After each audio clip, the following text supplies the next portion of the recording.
2019 का चुनावी बिगुल बजा है, झूठ का बाजार सजा है। नमस्कार, आप देख रहे हैं वीके न्यूज में अमित भोबिया।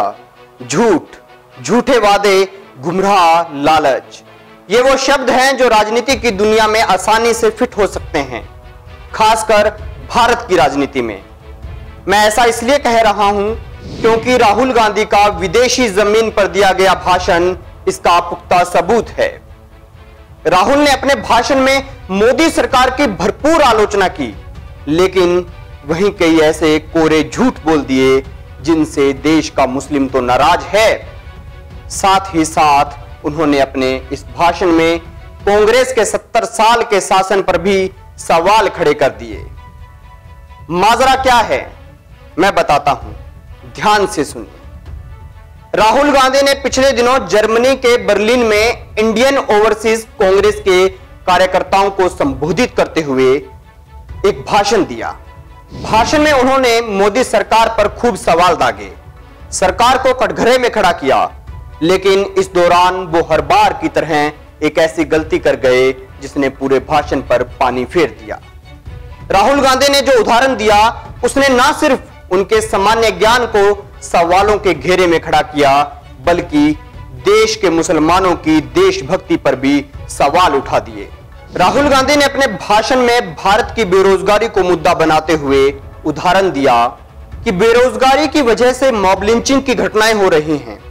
उन्होंने कहा कि सीरिया और इराक ने अमेरिका के दबाव में एक समुदाय को नौकरी नहीं दी, जिसकी वजह से उन्होंने ISIS नाम का संगठन बना लिया।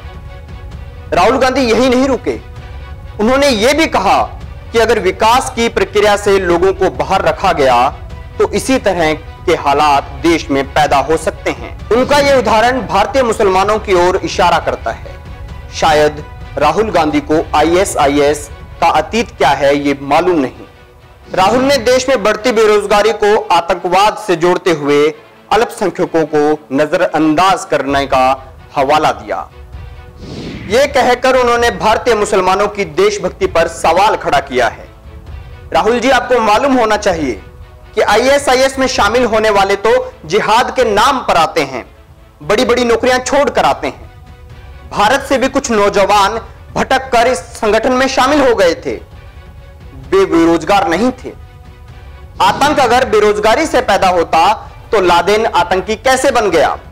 वो तो एक अमीर परिवार से आता था, काफी पढ़ा लिखा भी था। शायद राहुल गांधी को सच्चर कमेटी की वो रिपोर्ट मालूम नहीं जिसमें साफ साफ लिखा है कि इस देश में मुसलमानों की शैक्षिक, सामाजिक, आर्थिक और राजनीतिक स्थिति दलितों से भी बदतर है। और ये रिपोर्ट आज की नहीं है। मुसलमानों के ये हालात पिछले 70 साल में बने हैं, जिसमें ज्यादा वक्त कांग्रेस का ही शासन रहा। यानी इस बयान से राहुल ने कांग्रेस के शासन पर ही सवाल दाग दिए। सवाल ये कि अगर बेरोजगारी से भारतीय मुसलमान भटक सकता है तो फिर 70 साल में वो गुमराह क्यों नहीं हुआ? इसीलिए राहुल गांधी के इस बचकाने बयान से भारतीय मुसलमानों का आहत होना जायज भी है और लाजमी भी। राहुल गांधी के इस बयान पर आपकी क्या राय है, कमेंट बॉक्स में जरूर बताएं। वीडियो अच्छा लगे तो लाइक करें, शेयर करें और खबरों से जुड़े रहने के लिए हमारे चैनल को सब्सक्राइब करें। देखते रहिए वीके न्यूज। शुक्रिया।